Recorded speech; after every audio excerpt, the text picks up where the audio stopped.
Hello, everyone that's here from wherever you are and whatever time it is where you are. We appreciate you being here with us for this presentation. This is going to be some really valuable information, we believe. And again, we appreciate you taking time to be here with us. And this is our fourth installment of our 2020 U.S. bicycle market overview report series. And this one is going to cover electric bicycles and the future of American bike shops. So at this point, I am going to hand it over to Jay Townley. Thank you so much for being with us, Jay. Oh, my pleasure. Thank you, Rochelle.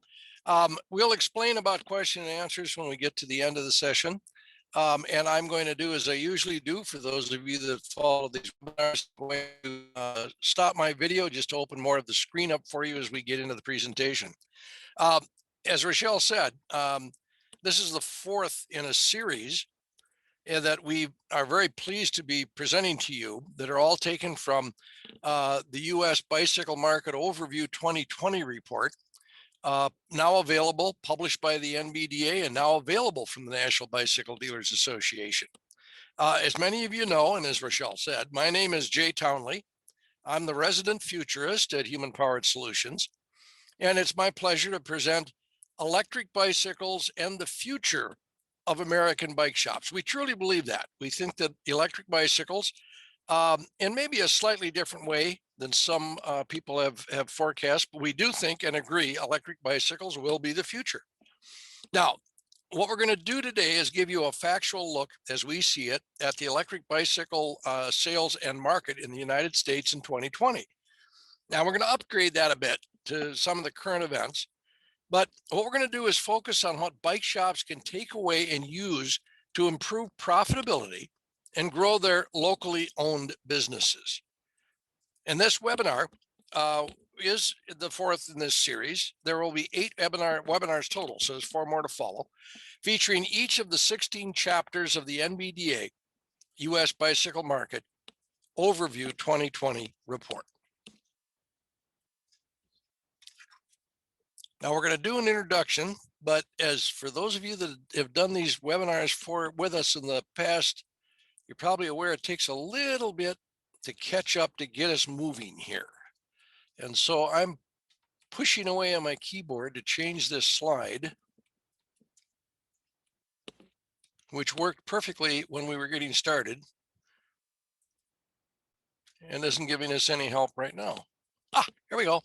And they should work perfectly from this point forward.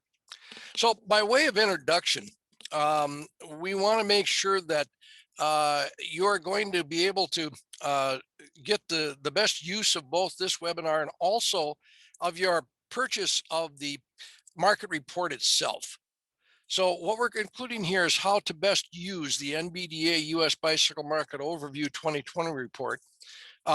We certainly hope if you haven't purchased it, that you are seriously considering purchasing it.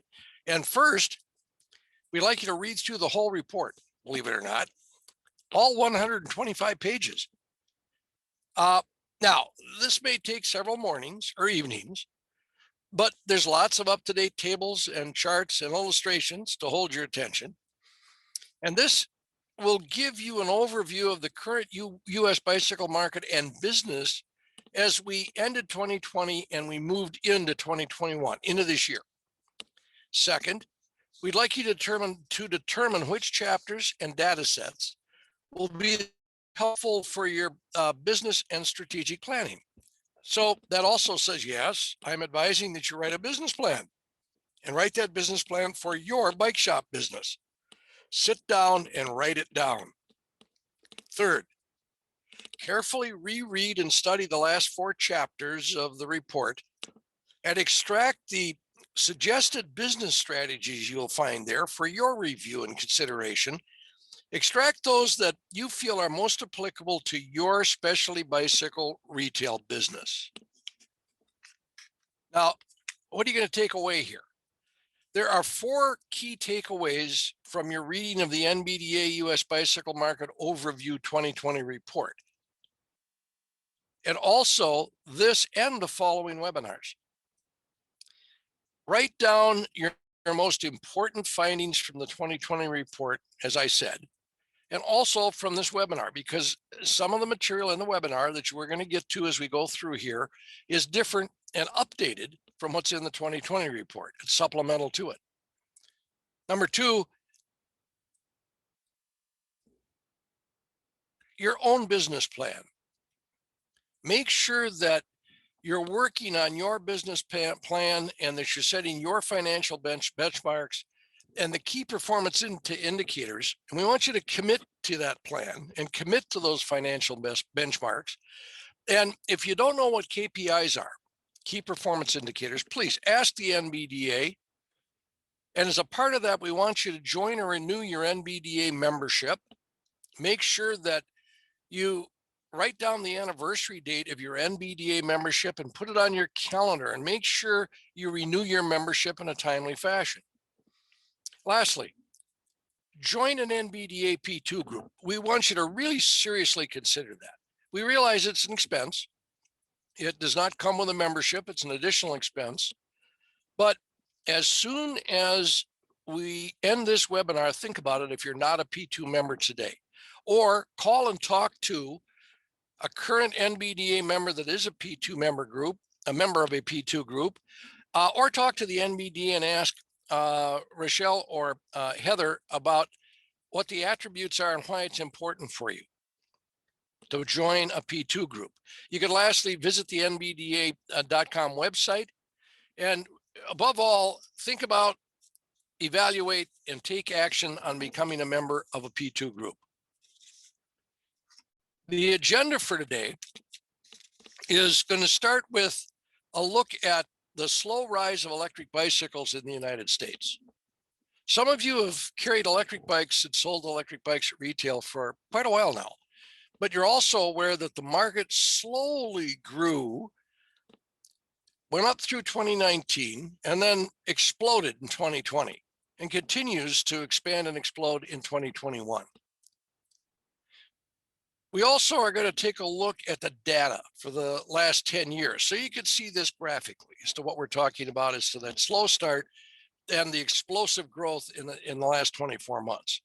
And we're going to look at the progress that the American bicycle business, primarily through People for Bikes and the e-bike committee, have made in law and regulation that govern e-bikes at the state level, followed by a review of the changes facing American bike shops relative to e-bikes. And also, you're holding on to the leadership bike shops have in the retailing of e-bikes. And we'll explain that if you haven't already read about it.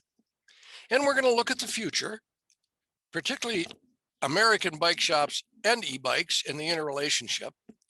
And then please don't hesitate to ask your questions. However, because of a commitment schedule, I'm pre-recording this webinar, and we'll remind you of that when we get to the question and answer session. But send your questions through so that Rochelle has them. And what she's going to do is forward them to me. And I'll be back in the office the day after the webinar runs on July 20th. I'll be in the office on July 21, where I'll pick up the questions and answer all of them that you have, and make sure, if I have to, that I also call you and go over anything that is best conveyed by a conversation. So please do ask questions. We'll make sure that you get the best answers we can give you. So now let's look at the slow rise of electric bikes. This is a chart Q right out of the U.S. Bicycle Market Overview Report. And it's a graphic illustration showing the yearly sales, which I'll show you in more detail in the next table. But it shows you the estimates of e-bike retail unit sales starting back in 2009, and then peaking out in 2014 and dropping again, and then a slow climb up through 2018 into 2020, when we see this explosive growth. Now, you've probably read some of the predictions, and we'll go back over those, but we feel that Ed Benjamin and the Light Electric Vehicle Association, LEVA, have got the best data relative to e-bike sales and looking at the future of e-bike sales in the United States market. The reason for that is that we've known Ed for years, but those of us that work with Ed know that he has of late spent a great deal of time examining all of the data that he can get his hands on from U.S. Customs. And he goes through the HTS number entries, that is the entry of e-bikes into the United States, the customs records, in order to compile the data and the information. What we've done since 2018 is use Ed's data. So it is LEVA data, and we will continue to use that data as we go forward. But here you can see again what we call the slow growth from under 50,000 units in the beginnings, 2009, 2010, 2011, it starts to grow until we get to this really explosive growth. Now, keep in mind that when we look at 2020 at just under 450 or close to 450,000, we're talking about a market percentage share of between 2 and 3%. So as we see the growth, there's plenty of room for growth in the U.S. market. I want to point out very clearly that the U.S. market is definitely not Europe. It hasn't grown in the past the way Europe has. It will not grow in the future. So we've got to look at our market as the U.S. market and look at the growth here as consumers tell us their interest lies relative to using and purchasing e-bikes going forward. Now, this is table 24 from the U.S. Bicycle Market Overview Report. And it shows the numbers going back to 2009.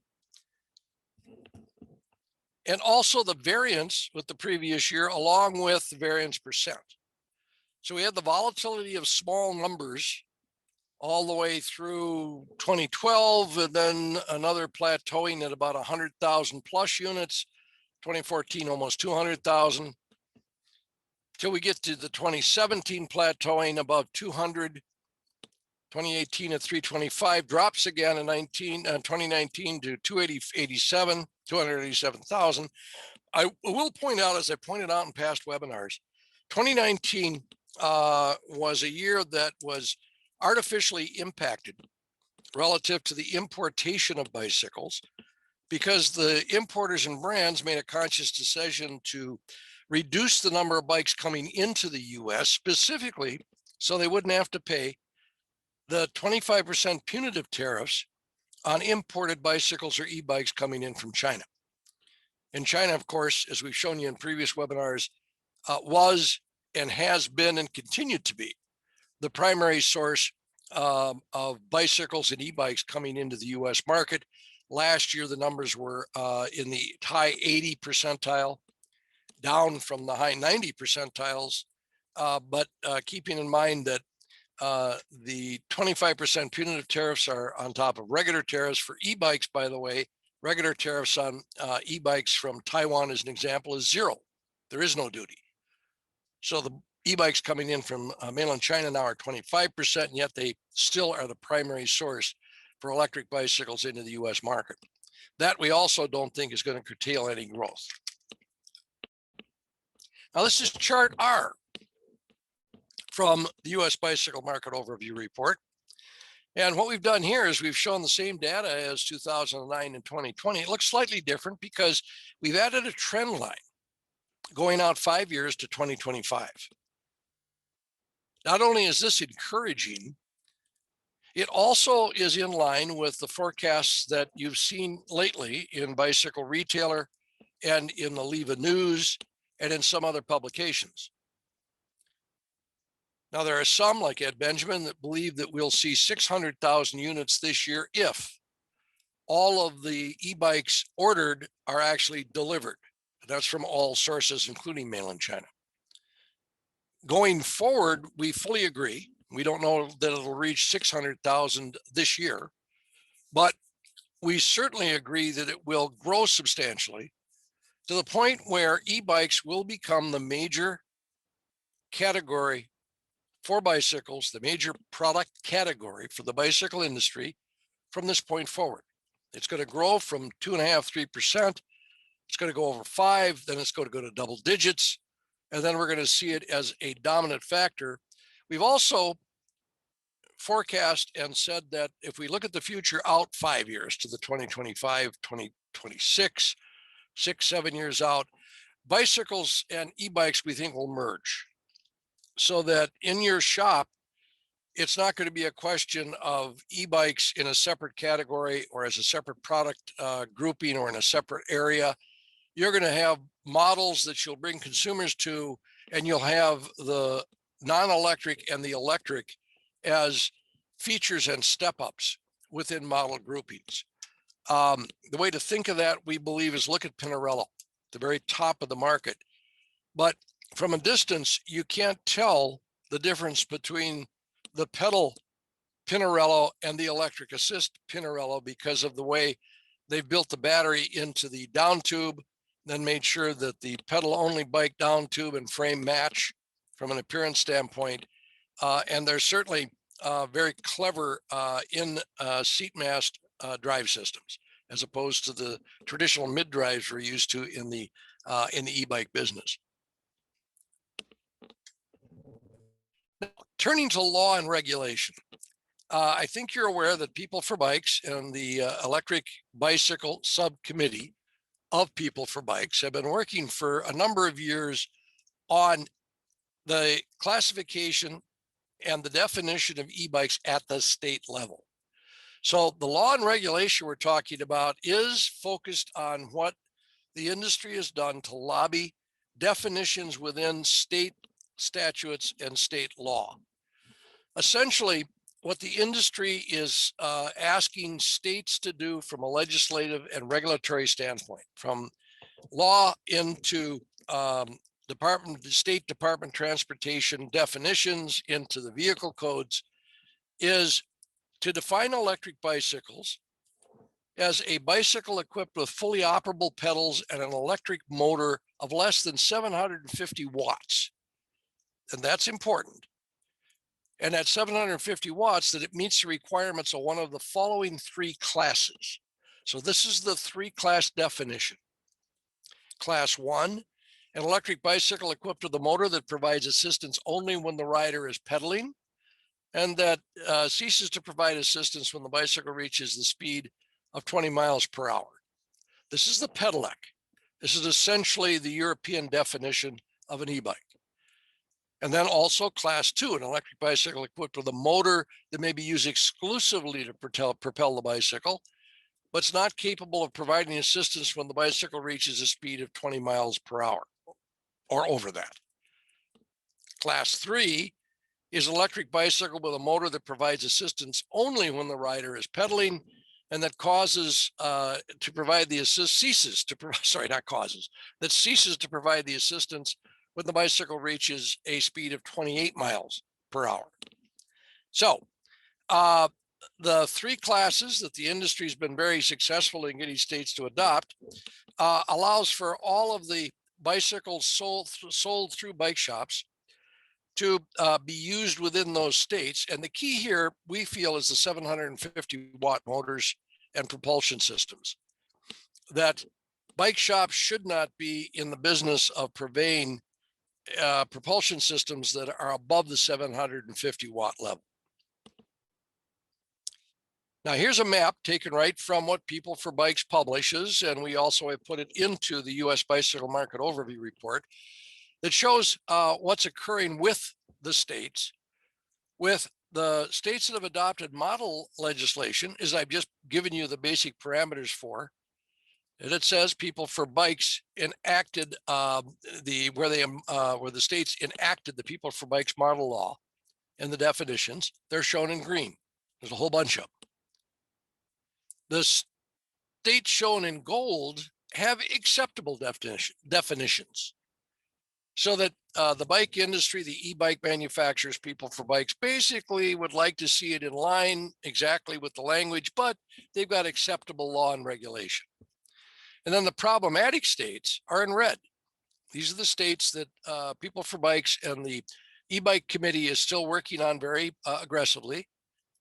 And they would like to get these state laws in line with the 3-bike definition and in line with what at this point the industry feels is the kind of definition that we need to make sure we keep selling e-bikes in the quantities that we've been selling them, and also more importantly in the new quantities, which are going to be double or triple the quantities and hopefully quadrupling the quantities that we're now selling in the marketplace. So if you need to look at this, or you want a detail of the states, or you're concerned about the state you're in, please go to People for Bikes, or go to the League of American Bicyclists, which also tracks this. And from the standpoint of federal legislation, the League of American Bicyclists has been doing a series of webinars that are up to date and informative relative to what's occurring with the transportation bill in both the Senate and the House. And this is not the same as the infrastructure bill, as I explained in the last webinar.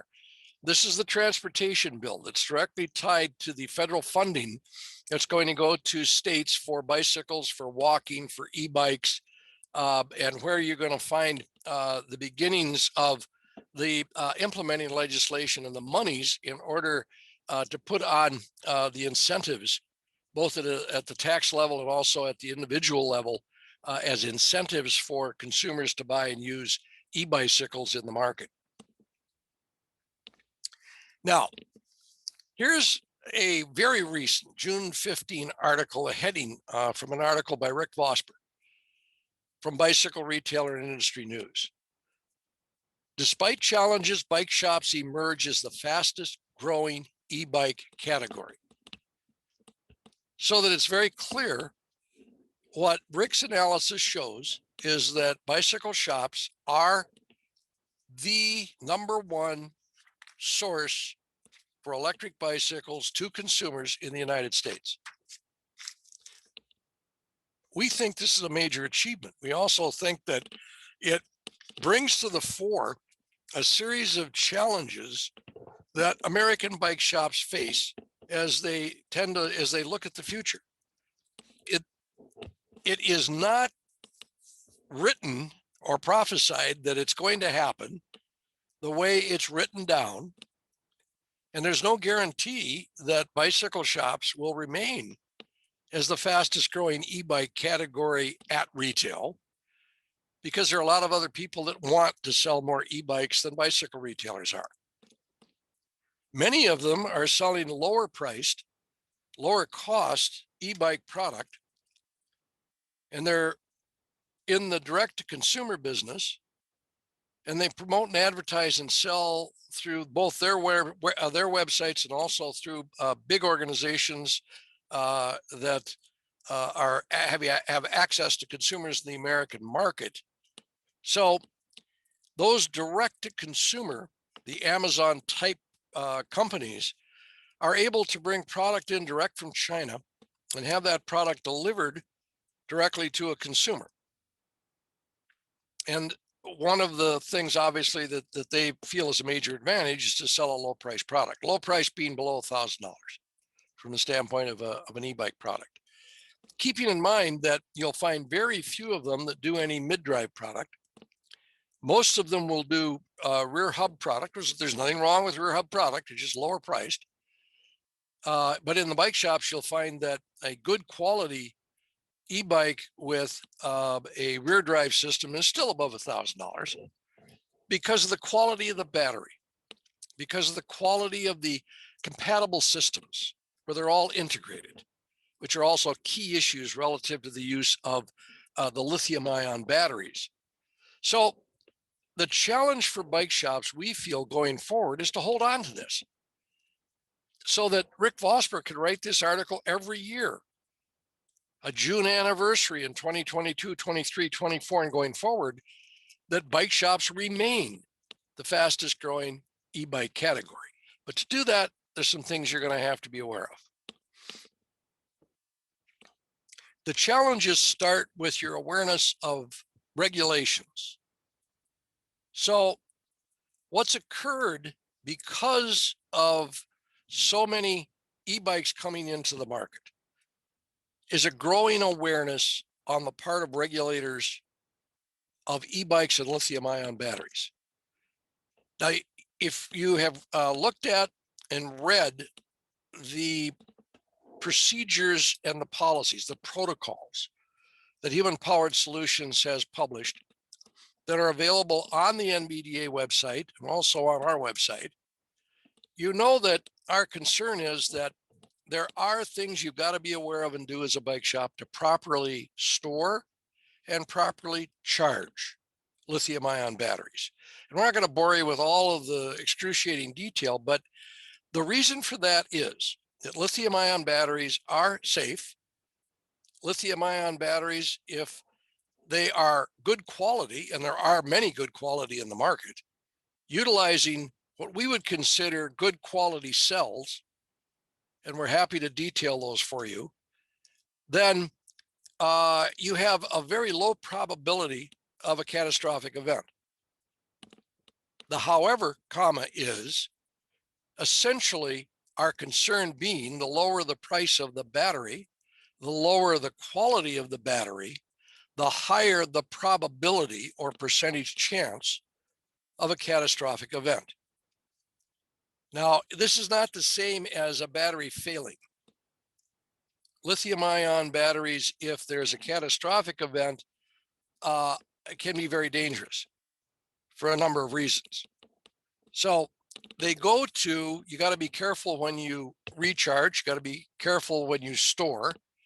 You have to be very aware if you ship, and we'll get into some of that, but the detail you could get by going to our website or the NBDA website and checking the protocols that are published there relative to safe storage and safe recharging.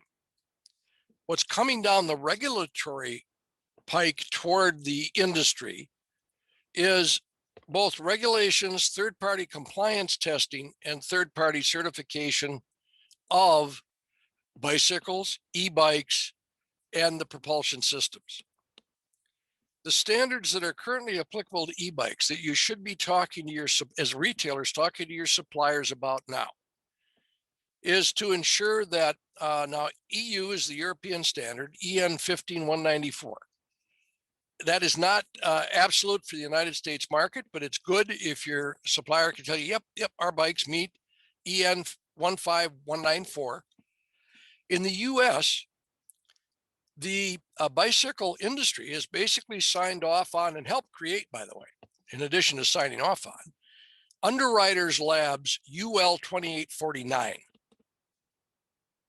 There is a posted YouTube video done over a year ago, or about a year ago in 2020, by the bike industry, by People for Bikes, explaining the detail of how UL 2849 came about.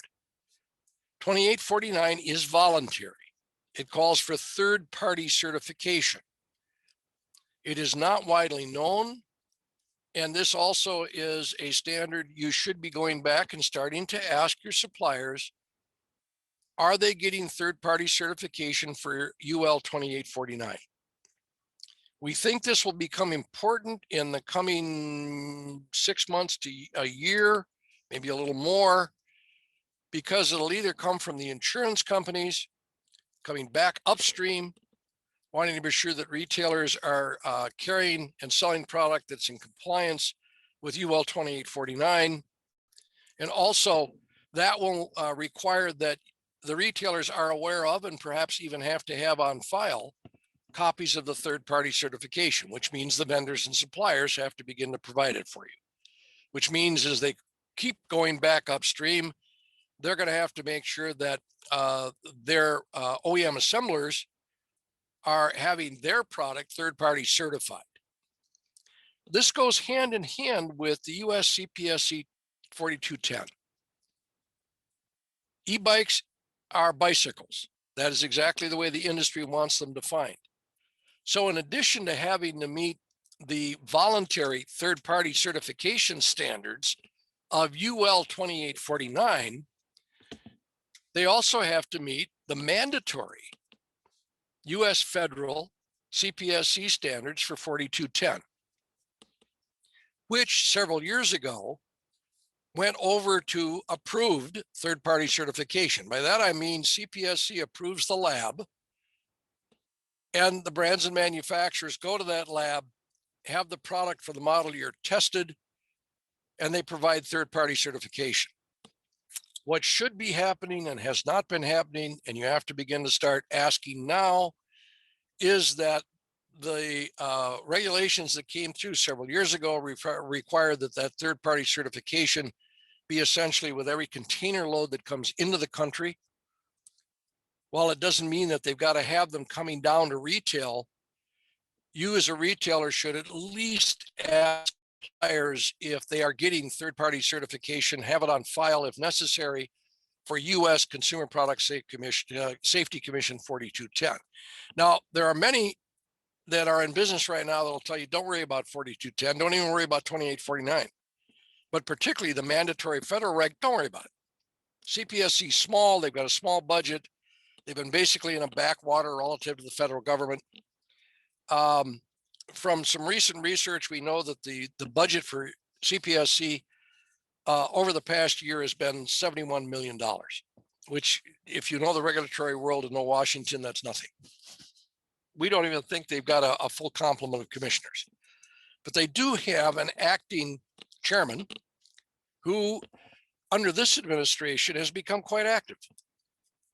We expect that Congress will eventually put more appropriation money into the CPSC account so they can expand and actually get a staff and start to do a careful look at the approvals, the certifications, and the functioning of the mandatory standards. The mandatory standards are those that must be met. A product has to meet that standard. There are several exemptions to it, but they're few and far between. So if you're following what's occurring in the market, CPSC just sued one of the major direct sellers, and they sued them because they are selling product, particularly in the case of children's product, that have been recalled and are directly associated with injury and unfortunately fatality of young children. And so CPSC started to get active, and they started out by suing the large mail order sellers to consumers who have basically just continued to make available in the market and sell to consumers product that is clearly been recalled by the manufacturers, and in some cases have been taken off the shelves in other type of retail environments. And this is just one example. CPSC is getting active. CPSC is starting to move forward and sue manufacturers, sue brands. And so you're going to have to be aware. And then in the case of UL 2849, while it really hasn't become known within the industry, we hope to help educate and work with the NBDA to educate the fact that 2849 has been around for over a year, and it is a voluntary standard from United Underwriters Labs that the industry, in fact, through People for Bikes, has signed off on and helped contribute to the development of. So be aware of them, ask about them. The benefits of being able to state to your insurance company, to anybody that asks, of compliance and certification are the assurance of quality, obviously, as we've said in the story about batteries, of product liability defense in the instance where that occurs and you're part of a lawsuit. If that happens, we hope it doesn't. This is certainly a great defense mechanism. That is to say, we sell products and we've checked and we know that those products, because our brands, manufacturers, and suppliers have told us, meet UL 2849 and CPSC 4210. And it can result, as you move forward, in reasonable insurance rates, because you've shown due diligence, you've shown an interest, you've shown that you understand and you're moving forward with it. We realize this is all relatively new, but I'm here to make sure that mostly we start the educational process, but as importantly, that we will work with NBDA to make sure that this information gets out in an educational form for you. That also goes with education about lithium-ion batteries. And the safety regulations and certification there are rolled up into the UL standard that we just discussed. As I said, we've put out safety protocols, the policies and procedures relative to the charging. I can tell you that very quickly. You should never charge a lithium ion battery unattended. Doesn't mean you have to stand there and watch it, but you shouldn't do it after the store is closed where there's nobody in the store. There are safe procedures for storage and handling. We highly recommend that a bike shop have a fire resistant cabinet on site, vented to the outside, and that when lithium ion batteries are not directly involved with product or delivered to a consumer or on the charging cart, that they be stored in a fire resistant cabinet. And if you're looking, how do I get one of those? You can at this point buy them online or look them up from any of the catalog services that you buy equipment from. Should be able to, has probably in the index a listing for fire resistant cabinets. And you could also go to your local providers, the hardware stores and so on, and ask them. Now, the certification we talked about earlier relative to lithium ion batteries is, here's a listing of what chargers that you use should be already labeled as being in compliance with. They're all Underwriters Labs UL standards. Virtually, we think every one of the chargers you're going to look at will be in compliance with these UL voluntary standards. And that's what all the additional markings on the back of a charger for your laptop or for other appliances and what you charge a lithium ion battery with will show. The battery pack itself should be in compliance with the voluntary standards of and third-party tested for UL 2271 or UL 2580. Now, you don't have to write all these down because you can, Rachel will publish this and you'll see a notification where you can download this and you can certainly pull off these slides and take a look at these standards. You could also put it into the questions you send, which I'll answer when I get back on the 21st. And you can I'll give you contact information. You can contact me and I'll be more than happy to give you the standards listings. The other thing that's coming up relative to lithium ion batteries is the bicycle industry is seriously considering recycling. And that is the recycling of these batteries, not just throwing them in the landfill. You might already be aware that some of the businesses, the electronics businesses in your community are recycling centers. But what's eventually going to happen in the relatively near term is bike shops are going to become collection sites where consumers will be informed that they can bring lithium ion batteries in and that the big bike shop can then take them in and turn them over to a recycler. We encourage that. We think it's important. We think it's good for bike shops to have that contact. We do point out, however, that it is not as simple as taking a lithium ion battery that's been at the end of its life, dropping it in a plastic bag or a mailer, because there are regulations already that cover the mailing, the transportation, the movement of them. So there's hazmat rules that apply before you can give these to UPS or FedEx and otherwise ship them. And there's also special containers for them. And obviously, while they're batteries at the end of their life, there's still some concern about making sure that they're properly stored. You also, if you're going to become a collection point, have to be aware and find out about local regulatory requirements and notifications relative to hazmat materials. You certainly could use the safe storage and handling, the same as a lithium ion battery that you're involved in relative to preparing it for the consumer and for consumer sale. And when you've got a bike in with a lithium ion battery for service, and then become familiar with the safe transportation needs, contact or requirements, contact UPS locally or FedEx locally and find out what's involved for you as a bike shop to be able to handle lithium ion batteries and to be able to get the materials and the paperwork you need to package them and ship them.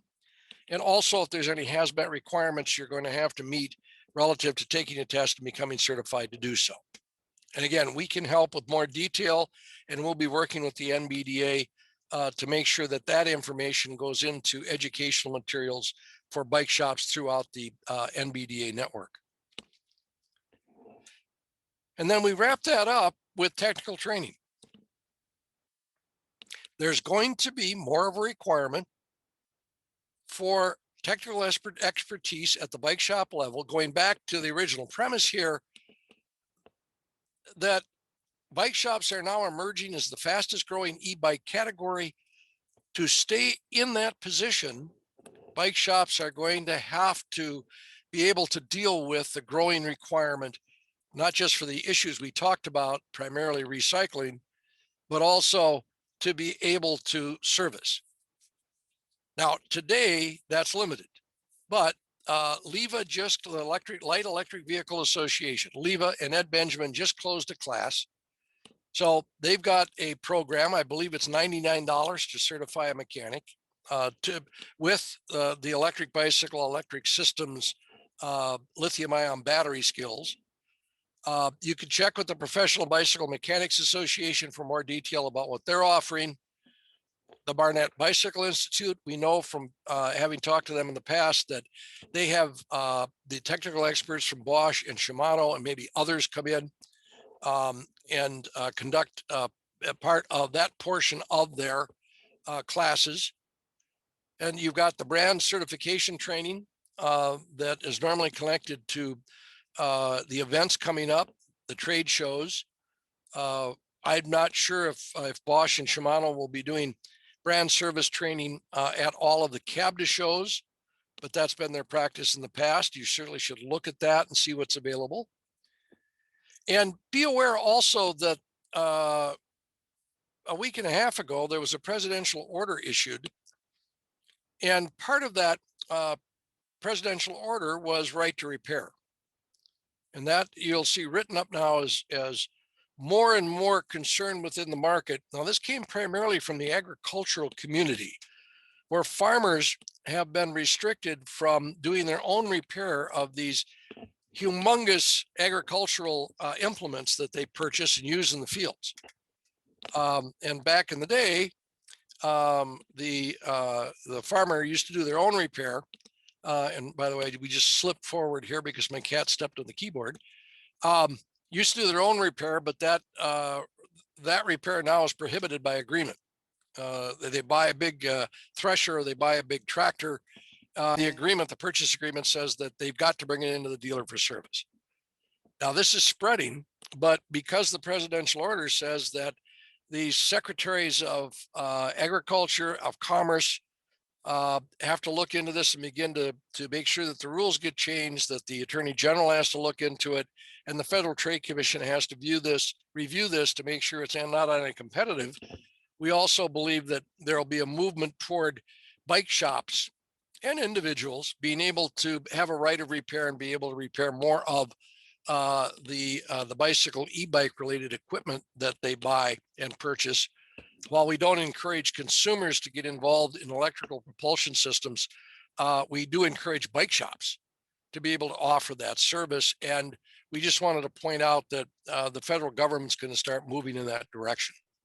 So the challenge is making sure bike shops remain as the fastest growing category of retailing in this country that's selling e-bikes to consumers in the market. And that's both omni-channel, delivering home delivery and curbside, as well as in retail store. Now, the future. We pointed out in the past, and we'll repeat that the great tragedy of COVID created a major opportunity. And this is true not just to the bicycle business, but many other businesses as well in the United States, that out of this great tragedy came an opportunity, because 2020, because of the the problems, the acceleration of markets, the acceleration of things within the market, 2020 became an inflection point for the bicycle industry. Inflection points are economic terms, but an inflection point is a turning point after which dramatic change, whether it's positive or negative, is expected by the economists. And it's because we've had this rapid acceleration of things like the e-bike market. We've had rapid acceleration of the sales of used bikes, as an example, which is often well overlooked in our business. But the bicycle business has enjoyed something that it's worked extremely hard at trying to achieve for 45 years. We call it the Bicycling Relevance Index. The bicycle industry has expended literally millions upon millions of dollars since the bike boom ended in 1974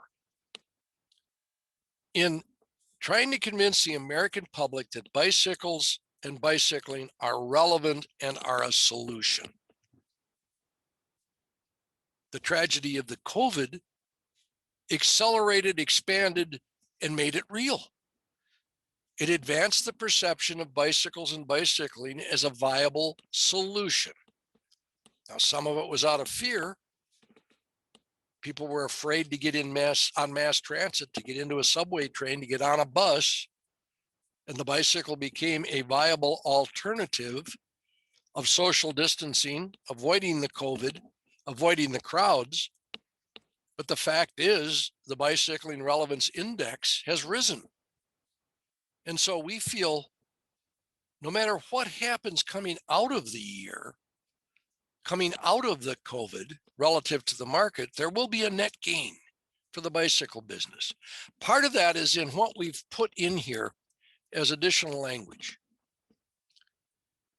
This is from the Leva News, July 8th.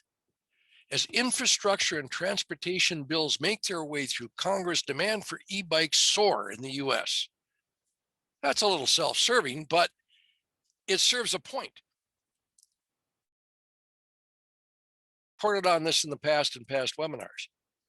Is the House Transportation Committee and the Senate committees that make up the same entity, that is the transportation bills, have moved forward with, believe it or not, both bipartisan and very, very favorable legislation for bicycles, e-bikes, bicycling, walking. And the bills contain great increases in the form of funding for bikeways, bike paths, for bike activities, for all of the things that the League of American Bicyclists, for one, has lobbied for decades. And this is over and above and different than the infrastructure bill. It's over and above and different what they're negotiating right now relative to allocation of funds for infrastructure development. These are the transportation bills that are going down to the committees, from the committees now to the floor, and stand a very good chance of being treated favorably and passed.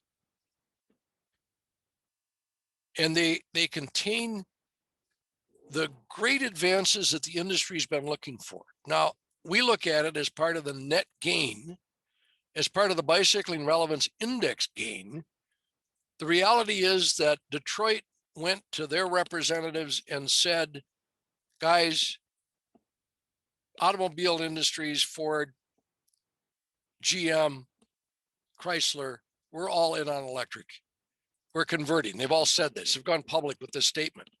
But now we need your support in Congress relative to the 5-year transportation bills to help us make that happen. So that's part of the impetus here.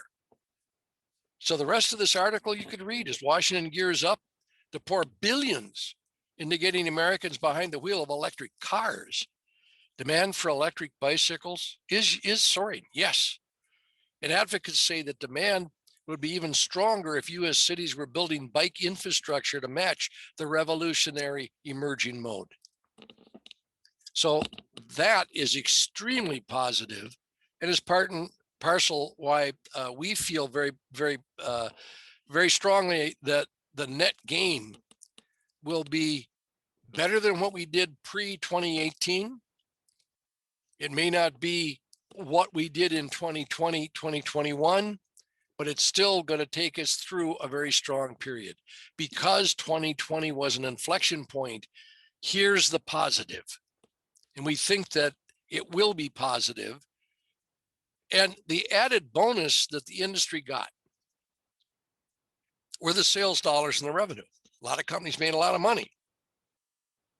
We only hope that this surge in sales and the windfall of the added bonus will be used in part to make sure that the perception that's been developed of the bicycles and bicycling as a viable solution is used to make that a reality going into the future.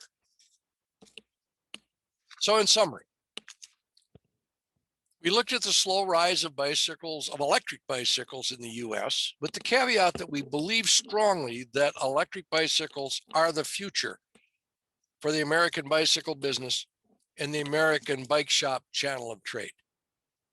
We looked at the data that underpins that.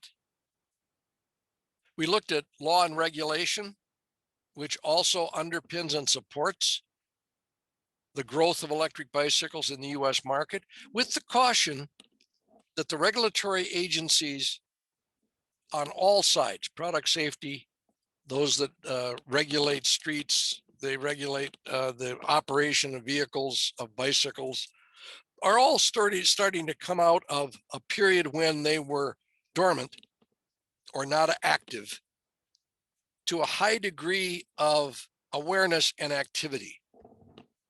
And so we've got to be vigilant and make sure that we're aware that we educate that the channel of trade is prepared. We've looked at the challenge that's faced by American bike shops going forward. We're looked at now as the biggest source of electric bicycles in the market. But we also have to be up to the challenges to make sure that we're prepared, we're educated, we spend the money to be both trained and also have the facilities to hold on to the sales of electric bikes, to the category of electric bikes, that bike shops in America become known as these sources for electric bikes. And we looked at the future. And we'll emphasize that of all of the categories of products, and there are several very promising categories: cargo bikes, the long bikes, recumbency, of all those, which all, by the way, have electric assist, that electric bicycles in all their forms across all the categories will become the primary mover and will help the more rapid growth and expansion of electric bikes and electric bike use in this country.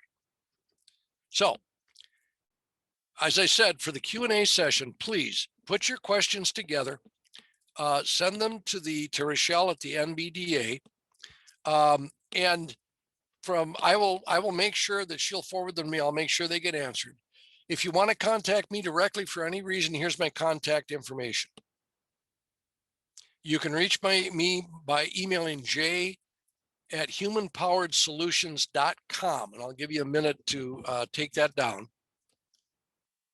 So if there's anything you want to ask, anything you want to follow up, anything you think I got wrong, anything you don't like, or anything you do like, make sure you pass it on. So with that, Rochelle, thank you very much. And thank you. At this point, hopefully we'll have a bunch of questions for me to answer when I get back on the 21st. Perfect. Again, that email for sending it to us at the NBDA is Rochelle, RACHELLE at NBDA.com, or you can send them right to Jay at his email on screen. So thank you again for being with us. We look forward to seeing your questions and come through, and we will end it there. Thanks again, Jay. Thank you. Have a good day.